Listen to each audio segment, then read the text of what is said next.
सतगुरु के साजी निवाजी प्यारे साध संगत जी, प्यार और सत्कार से कहना धन निरंकार जी। सबसे पहले सतगुरु निरंकार दातार का शुक्राना करते हैं, जिनकी अपार कृपा से यह जीवन का सफर व्यतीत हो रहा है। एक एक पल सतगुरु निरंकार की कृपा से बीत रहा है। इसी तरह हमारा ये जीवन का सफर सतगुरु के चरणों में सेवा सिमरन सत्संग करते हुए बीते। यही सतगुरु के चरणों में अरदास दासी सभी के लिए करती है कि सच्चे पातशाह सभी को तन मन धन के सुख देते हुए सेवा सिमरन सत्संग के साथ जोड़ कर रखना। आज के विचारों का जो टॉपिक है वो भी इसी पर ही आधारित है कि गुणों की खान है सत्संग। दिव्य गुणों की खान है सत्संग, मानव की पहचान है सत्संग। जीना हमें सिखाती सत्संग, दुर्गुण से है बचाती सत्संग। भव सागर से पार लगाए मन में यदि बस जाती सत्संग। जीने का ढंग सत्संग देती, प्रभु का संग सत्संग है देती। फीका कभी नहीं जो पड़ता, नाम का रंग है सत्संग देती। कितना सुंदर हमें समझाया गया है कि सत्संग करने से हमें जीवन जीने का ढंग मिलता है, प्रभु के नजदीक आने का ढंग मिलता है। हमें सत्संग जीना सिखा देती है और भव सागर से भी पार लगाती है। सत्संग का जीवन में बहुत ही महत्व है। संत महापुरुष समझा रहे हैं कि सत्संग का नाम आते ही हमारे मन में पवित्र भाव आने लग जाते हैं। सत्संग अर्थात सत्य का संग, सत्य का संग करने को ही सत्संग कहते हैं। सत्संग की महिमा बड़ी अपरंपार है, मगर सत्संग के विषय में जरूरी बात जो ध्यान देने योग्य है वो है सत्संगत कैसी जानिए जिथे एको नाम वखानिए। जहाँ पर सिर्फ निरंकार प्रभु की ही महिमा हो वो ही सत्संग है। कहते हैं सत्संग करता जो दो घड़ी, सत्संग करता संतों का सत्संग जो करता है दो घड़ी, रहती है खुशहाल सदा उसकी जिंदगी। महिमा सत्संग की संतों ने गाई, माना लोगों ने और मुक्ति पाई। संतों की संगत से खुशी लाखों को मिली। होता सत्संग में सतगुरु से मेला, मिलके होता है जीवन सुहेला। देवता बनता है यहाँ आके आदमी, संतों का सत्संग जो करता है दो घड़ी। कितना सुंदर हमें सत्संग के बारे में बताया है। सत्संग की महिमा पर आधारित दासी एक स्टोरी भी आप जी के चरणों में रखने जा रही है। कहते हैं एक गृहिणी डेली प्रतिदिन दालान में दिया जलाया करती थी। एक दिन जब वह दिया जलाकर जाने लगे तो अचानक ही दिया बोल उठा, मातेश्वरी मैं रोजाना तुम्हारे दालान का अंधेरा दूर करता हूँ, लेकिन मेरे अपने नीचे हमेशा अंधेरा ही छाया रहता है। तुम दालान का अंधेरा दूर करने के लिए परेशान रहती हो, इसलिए शाम होते ही मुझे दालान में जला देती हो। किसी दिन मेरे नीचे का अंधेरा भी दूर कर दो। गृहिणी ने दिए की बात को सुना, उसे आश्वासन दिया और घर के अंदर चली गई। वहां उसने आटे का एक और दिया बनाया, फिर उसे जलाकर पहले वाले दिए के करीब ले जाकर रख दिया। गृहिणी को एक और दिया अपने पास रखते देखकर पहले वाला दिया बोला, मातेश्वरी मैंने तो तुमसे अपने नीचे का अंधकार दूर करने को कहा था, इसे हरने का भी तो कोई उपाय करो।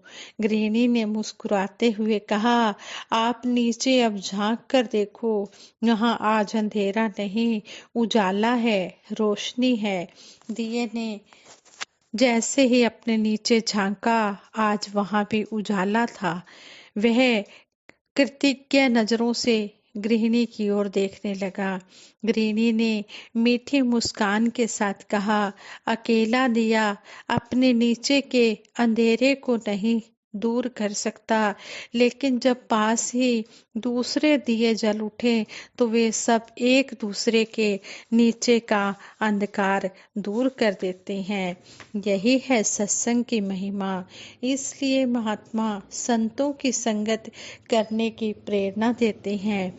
दुनिया का मार्गदर्शन करने वाले महात्मा भी संतों के सत्संग में आकर ही अपने अनदेखे अनजाने दोषों से छुटकारा पाने में सफल होते हैं। संगत जी, इसी तरह हमें सत्संग के विषय में बताया गया है कि सत्संग को अच्छी संगत या संतों का संग कहा जाता है। अर्थात सत्संग वही है जहाँ पर संत महात्मा विराजमान हो। हमारे पवित्र धर्म ग्रंथ भी कहते हैं कि सत्संग ऐसा स्थान है जहाँ पर निरंकार को इन चरम चक्षुओं से भी देखा जा सकता है। सत्संग में आकर जीवन का बदलाव संभव है। इसलिए हम समझ सकते हैं कि सत्संग का हमारे जीवन में कितना महत्व है। एक महात्मा बता रहे थे, कहने लगे कि दास को याद है कि एक बार मेरे एक परिचित, मेरे एक जानकार जो कि प्लम्बर का काम करते थे, मुझसे कहने लगे कि पहले मैं सत्संग में नहीं जाता था कि कहीं कोई काम ना आ जाए, लेकिन देखा कि सुबह से लेकर शाम तक मेरे पास कोई काम नहीं आता था और सत्संग खत्म भी हो जाता था। अब जब मैंने सत्संग में आना शुरू किया तो इतना काम आता है कि मुझसे संभाला भी नहीं जाता। तो इससे दास को समझ आ गई कि जहाँ पर सत्संग इंसान को आध्यात्मिक तरक्की, उन्नति, प्रोग्रेस देता है, वहीं पर सत्संग संसारिक सुख भी देता है। एक पुरानी एग्जाम्पल भी है कि भगत कबीर साहिब जी के पास एक बार कोई व्यक्ति आकर पूछता है कि हम सत्संग में क्यों जाएं? सत्संग में जाकर हमें रोज एक ही बात को सुनना पड़ता है।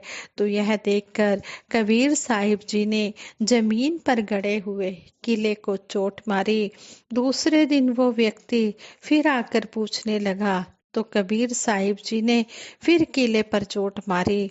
जब तीसरे दिन आकर उसने वही क्वेश्चन किया तो कबीर साहब जी ने फिर किले पर चोट मारी। तो अब उस व्यक्ति ने कहा कि मैं 3 दिन से आपसे कुछ पूछ रहा हूँ, मगर आप इस किले पर हथौड़ा मारते हैं।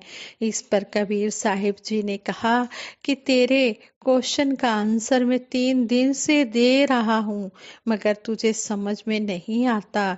जैसे मैंने किले पर रोज प्रतिदिन हर रोज चोट मारी तो उससे क्या होगा कि यह किला मजबूती से जमीन में गड़ा रहेगा। इसी तरह सत्संग हमारे मन पर पड़े माया के कठोर आवरण पर प्रहार है, चोट है, ताकि हमारा मन इस निरंकार प्रभु से मजबूती से जुड़ा रहे। यह सत्संग का ही तो प्रभाव है कि हमारा मन निरंकार में लगा रहता है। इसलिए कहा है, मेरे माधो जी सत्संगत मिले सो तरया। जो प्राणी सत्संग में आ जाता है वह तर जाता है, उसे मंजिल मिल जाती है। इसलिए श्री रामचरितमानस में भी कहा है, बिन सत्संग विवेक न होई, राम कृपा बिन सुलभ न सोई। सत्संग के बिना इंसान का विवेक जागृत नहीं होता और प्रभु की कृपा के बिना सत्संग सुलभ नहीं होता। इसलिए हम सत्संग का महत्व समझें और सत्संग में आकर अपनी आत्मा का कल्याण करें। कितना सुंदर हमें समझाया गया है कि सत्संग मन का मैल मिटाए, मन बुद्धि को शुद्ध बनाए, देकर सत्य का खाद व पानी, सत्संग मन का पुष्प खिलाए। सत्संग करे सत्य में लय, सत्संग दूर करे सब भय, आवागमन का चक्कर छूटे, सत्संग कर देती है निर्भय। सत्संग हमें बताया गया है कि प्रथम भक्ति संतन कर संगा, सबसे पहली भक्ति की सीढ़ी संतों महापुरुषों का संग बताया गया है। इसलिए सतगुरु के चरणों में हम यही अरदास करते हैं, हे दातार सच्चे पातशाह, जिस तरह आप जी ने अपने चरणों से जोड़ा है, इसी तरह हमें अपने चरणों से लगा के रखना। हम अंतिम श्वास तक सत्संग सेवा सिमरन करते चले जाएं। जब हम सत्संग में आते हैं तो सत्संग में आकर सेवा भी हो जाती है, सिमरन भी हो जाता है। जब हम संतों के दर्शन करते हैं, मर्यादा और अनुशासन में बैठकर सत्संग सुनते हैं, तो ये सेवा है। हमारे सतगुरु माता सुदीक्षा जी महाराज हमें समझाते हैं कि मर्यादा और अनुशासन में बैठकर जब हम एकाग्र मन से सत्संग सुनते हैं तो ये सेवा है। संतों के दर्शन करना भी सेवा है। और सिमरन, कई महात्मा सिमरन भी करवा देते हैं, तो फिर सत्संग में आने से हमारे तीनों काम हो जाते हैं। सत्संग भी हो जाता है, सेवा भी हो जाती है और सिमरन भी हो जाता है। जब ये तीनों काम होते हैं तो हमारी भक्ति पूर्ण हो जाती है। अगर इन तीनों में से एक भी छूट जाए तो हमारी भक्ति अधूरी रह जाती है। इसलिए दातार के चरणों में दासी सभी के लिए यही अरदास करती है, सच्चे पातशाह सभी को सत्संग के साथ जोड़ के रखना। आप जी की कृपा जब बनी रहती है तभी सत्संग मिलता है। बिन भागा सत्संग ना लभे, बिना सतगुरु की कृपा से हम सत्संग भी नहीं कर सकते हैं। इसलिए दातार से यही अरदास करते हैं, सच्चे पातशाह हमें संतों का संग देना, हमें सत्संग देना, हम इसी तरह जुड़े रहें और संतों महापुरुषों का भी आशीर्वाद लेते चले जाएं। सतगुरु के आशीर्वाद जब मिलते हैं तो संतों महापुरुषों के आशीर्वाद भी मिलते चले जाते हैं। साथ संगत जी दासी से विचार करते हुए उससे गलतियां हुई होंगी, उन गलतियों के लिए आप जी क्षमा कर देना, आगे के लिए सुमत बख्शना। सबके भले की कामना करते हुए दासी सिमरन करवाएंगे। सभी ने मिलकर सिमरन में साथ देना है। तू ही निरंकार मैं तेरी शरण हाँ, मैनू बख्श लो। तू ही निरंकार मैं तेरी शरण हाँ, मैनू बख्श लो। तू ही निरंकार मैं तेरी शरण हाँ, मैनू बख्श लो। तू ही निरंकार मैं तेरी शरण हाँ, मैनू बख्श लो। बोलिए सतगुरु माता सुदीक्षा सविंदर हरदेव जी महाराज की जय। निरंकारी राजमाता गुरु वचन अवतार की जय। साथ संगत जी प्रेम से कहना, धन निरंकार जी।